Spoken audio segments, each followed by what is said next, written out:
Hi there, my name is Aurora. From the outside, my life appears to be lavish, but it's a different world inside. The sound of my footfall reverberated down our mansion's big staircase, which was usually silent. My father, a tough man with a look that could put out fires, was buried in papers in his study. "Aurora," he would frequently remark, "our riches is our heritage, but it's moreover a duty." It wasn't until much later in life that I really understood his meaning. "Darling, remember to uphold our family's reputation in all you do," my mother remarked to me over one of our rare dinners together.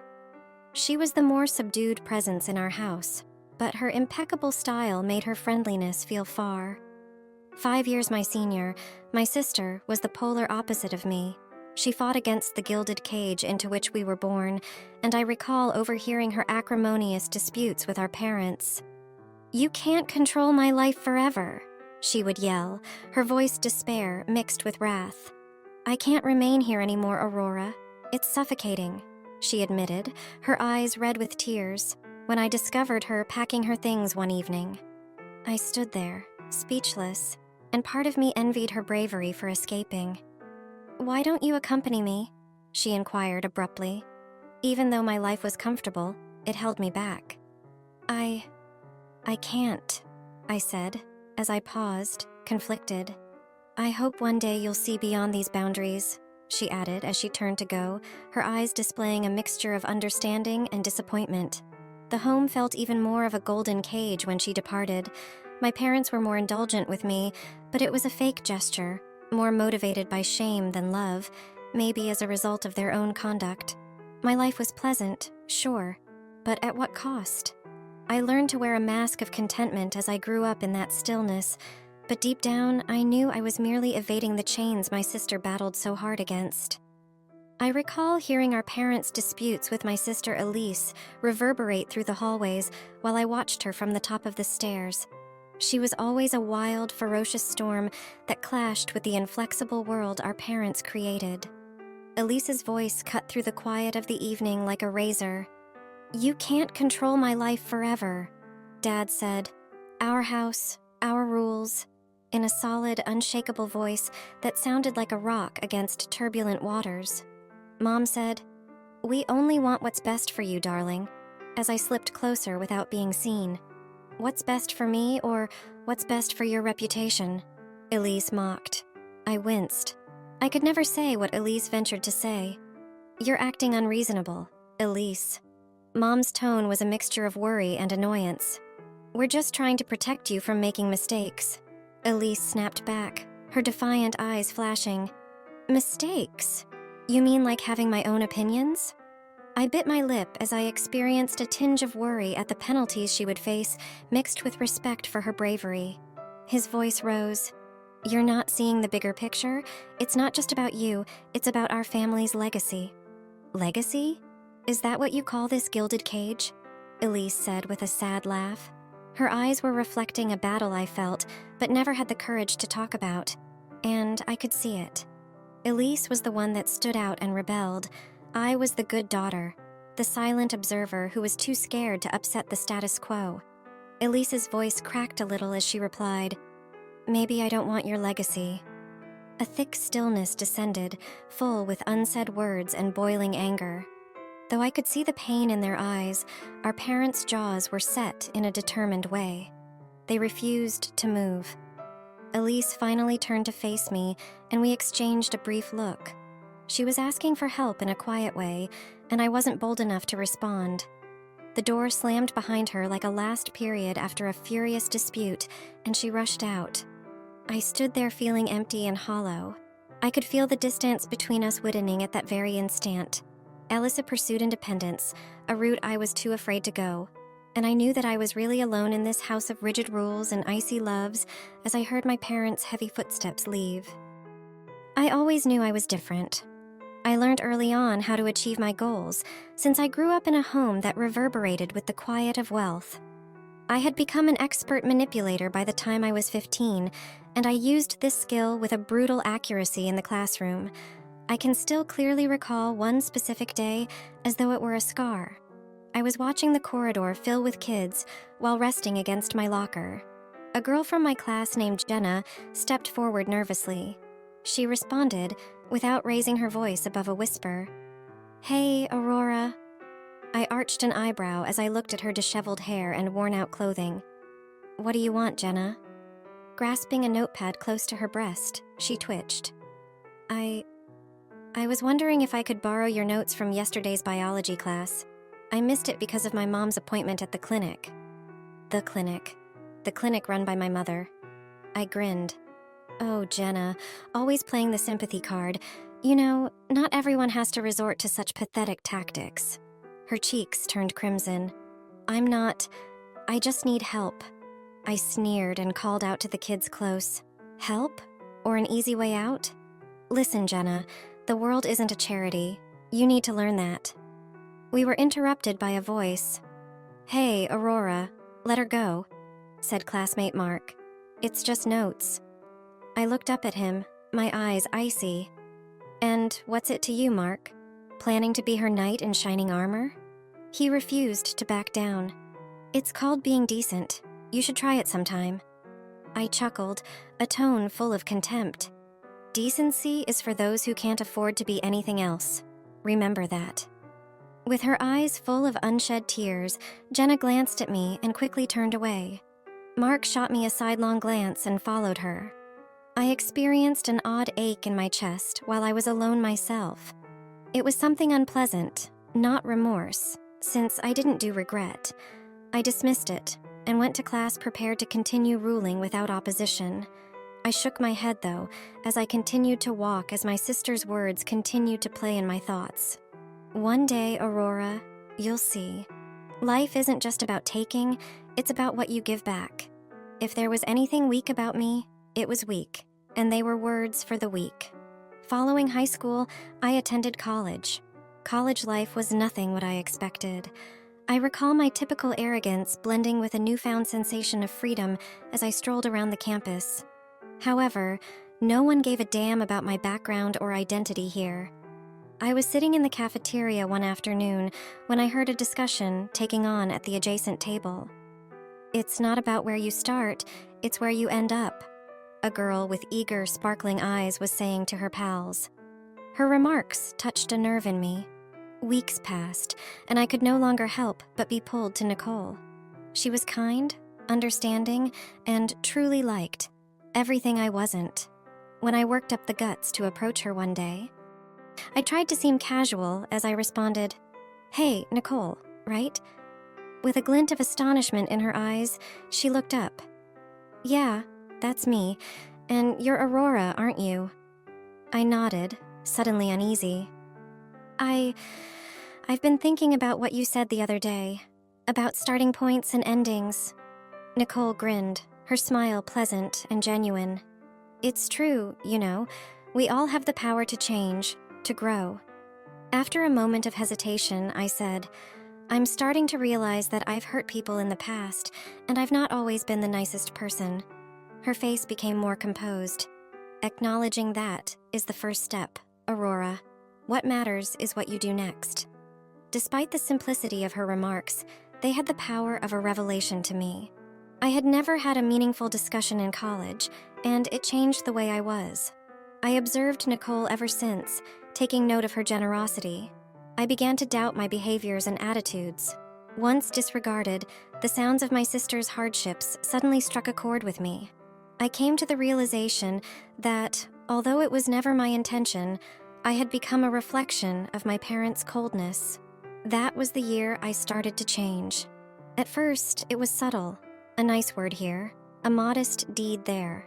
However, every stride I took was a step in the direction of who I wanted to become and away from the person I had been.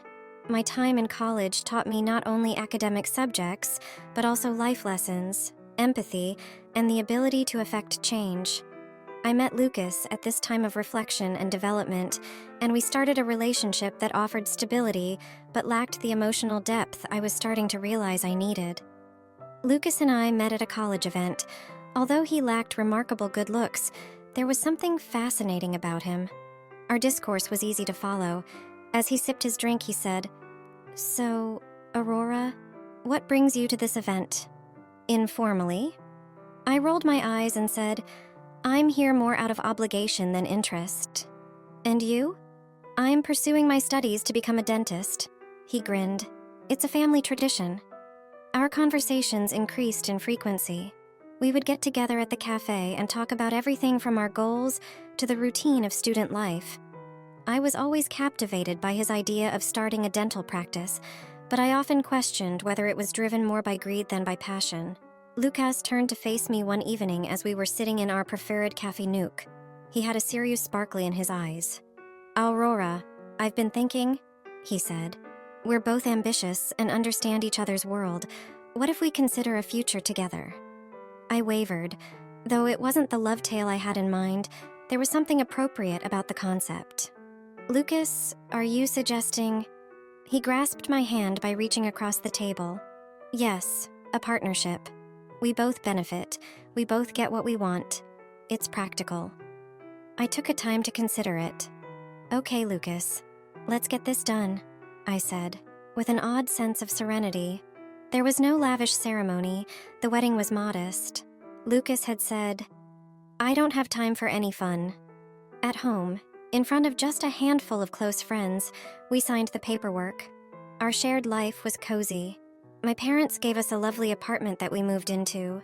Lucas was frequently preoccupied with his schoolwork and clinic schedule.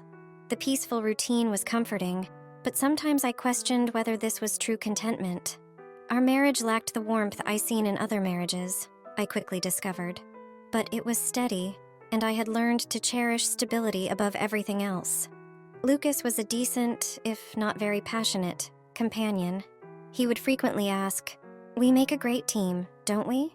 And I would nod, persuading myself that this was sufficient.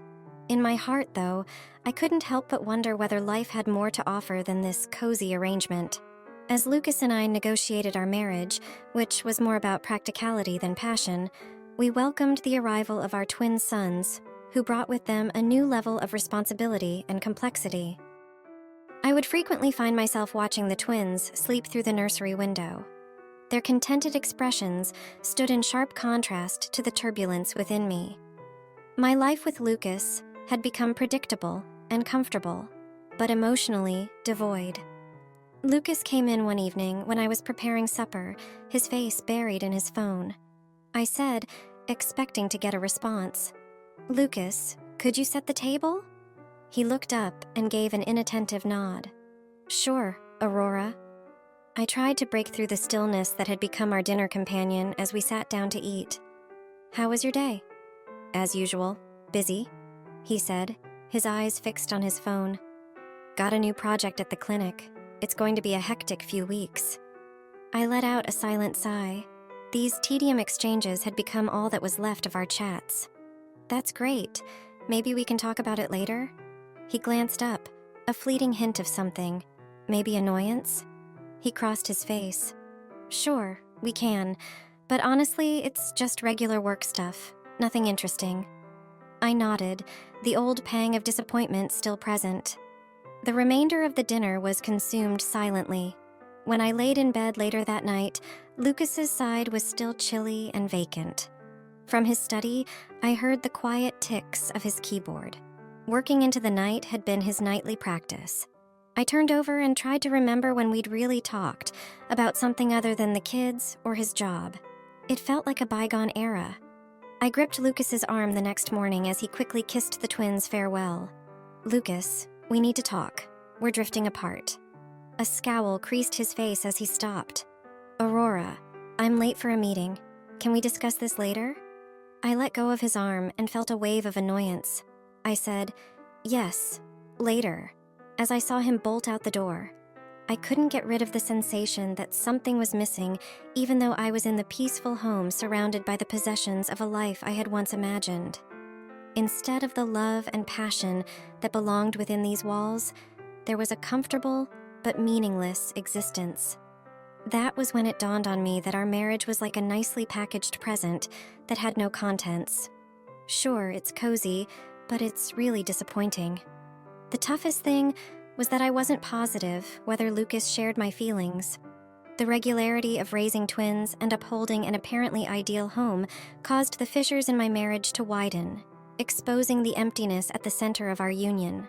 It was a typical Thursday when my world began to collapse, as I recall. As I was preparing supper, the setting light created a cozy glow through the kitchen window. In the living area, the twins laughing provided a reassuring soundtrack while they played. My sister, who I hadn't seen since I was 13, showed up out of the blue at that point. She said, "Hello, Rora," in a tone that was a little bit nervous, but also determined. I was speechless and stood there holding a spatula. "Elena? What? How did you find me?" She looked around the room and finally settled on the pictures of Lucas and the children. "We need to talk," she began. "About Lucas." A knot formed in my gut. "What about him?" I said, attempting to maintain a calm tone. Elena sighed, her face serious. "Rora, I hate to be the one to tell you this, but Lucas, he's cheating on you. With my friend." A beat skipped in my heart. "Your friend? Elena, are you sure?" She gave a nod. "I'm positive." I confronted her, and she confessed, "I'm so sorry." The room began to swirl. Betraying me, Lucas? My Lucas? It didn't seem feasible.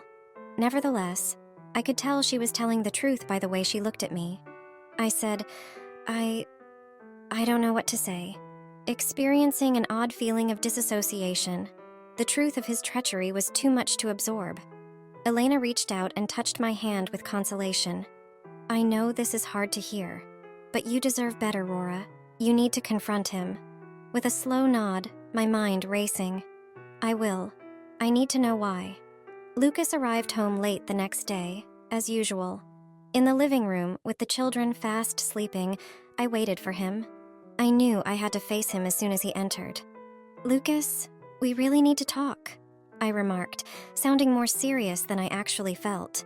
With a raised eyebrow, he took off his coat. "What's wrong?"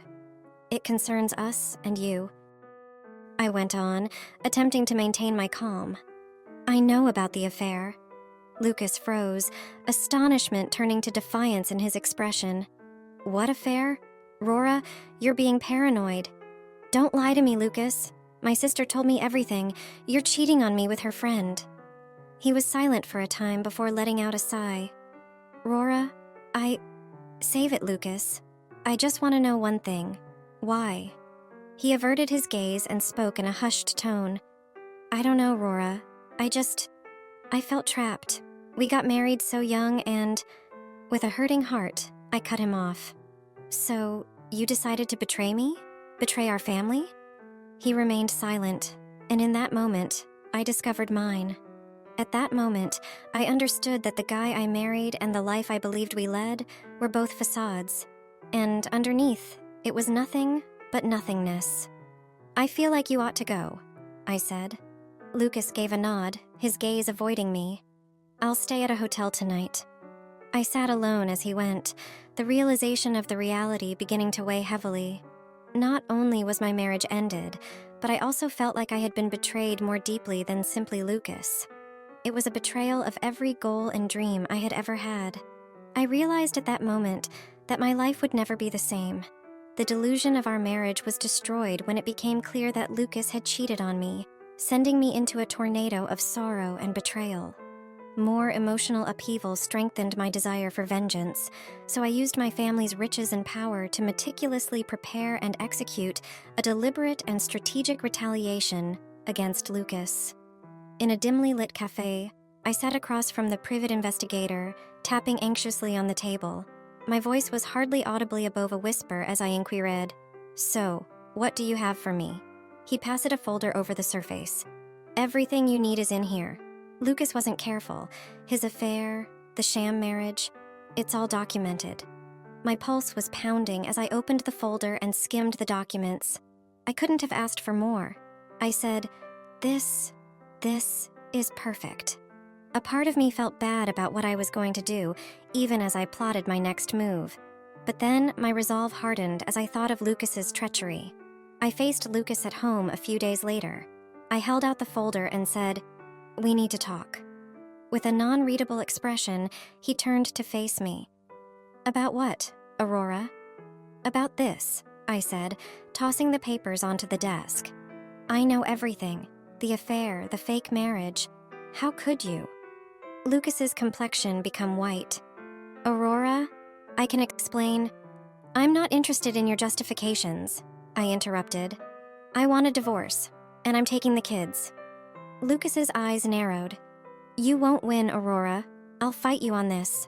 "Go ahead," I replied in a firm voice. "But know this, I have all the evidence I need, and I'm not afraid to use it." I was in a stuffy courtroom where my future was on the line. I sat there with my life with Lucas swirling through my head, a whirlwind of deceit and treachery. "I assure you, Your Honor, my client has been nothing but a devoted mother and wife," my lawyer remarked firmly. "Mr. Lucas's carelessness and adultery are well demonstrated by the evidence." An haughty man representing Lucas shot back, saying, "My client has been an exemplary provider. These claims are spiteful and without merit." I gave Lucas a quick look. He looked away from me, showing me how guilty he was. The judge stared at us over his glasses. "I've determined that Mrs. Aurora will continue to have custody of the children after evaluating the matter. The marital assets will also be distributed fairly." Lucas's expression twisted with rage. "This is absurd. She wouldn't exist without me," he cried out. His real nature became evident as his explosion reverberated across the quiet courtroom.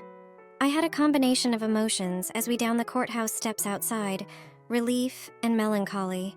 My buddy Nicole wrapped her arm around me and said, "You did it, Aurora." "I did, but at what cost, Nicole?" I groaned. "Our children's family is dysfunctional." Nicole gave me a shoulder squeeze. "You've given them an opportunity to live a healthier life free from deception and lies." She was correct, I realized as I glanced at my kids, who were playing close by and without realizing how serious the situation was.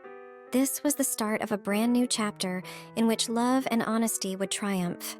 I muttered, "I'm just glad it's over," as one tear fell down my face. Nicole smiled comfortingly at me. She gestured for me to go towards the car and said, "Come on, let's get you and the kids home." The courtroom shrank in the rearview mirror as we drove away, serving as a reminder of my power and a symbol of a chapter completed. Even though the path ahead was unknown, I was prepared to tackle it with my newly acquired fortitude. After my successful court battle with Lucas, I struggled to accept the reality of my new life as a single parent and felt both triumphant and deeply bereaved. Observing the fall foliage sway in the breeze, I stood near the window. My life had calmed down after being a chaotic tornado. I treasured the rare moment I got to myself while the twins were in school. My reverie was interrupted when the doorbell rang. With his endearing smile, Mark, my new love, was waiting for me when I answered the door. "Hey, Aurora," he said with warmth. "I thought I'd surprise you." "Mark, you always know how to brighten my day." I grinned, experiencing a real satisfaction that was previously unfamiliar to me. We took a seat in the living room. The room seemed different today, free of the lingering effects of the past and full of fresh recollections. Mark said, looking into my eyes, "I've been thinking about us, the kids, about a future together." I paused, wary because of the wounds from my past. "Mark, I want that too, but you know my history. I'm not the easiest person to be with." His touch comforting, he grasped my hand. "Aurora, we all have our pasts. It's not about what happened before, it's about what we build now, together." I felt a tear escape, a tear of hope mixed with terror. "I'm scared, Mark, scared of making the same mistakes, of hurting you, of being hurt." Mark got up and drew me into his arms. "Life is about taking chances, Aurora. I'm willing to take a chance on us, on a future where we both find happiness. Are you?" His remarks reverberated throughout me. That's when I understood that if I wanted to go forward, I had to let go of the worries holding me back. "Yes, Mark, I want to try. For us, for the kids, for a chance at a happiness I never thought I'd find." I felt at ease as we stood there, embracing each other. The trip had been long and riddled with suffering, but it led me here, to a new beginning, to a chance at love, and a family established not from convenience, but from true compassion and understanding. Mark muttered, "Let's begin our journey, Aurora, together." I nodded, hope brimming in my heart. Together.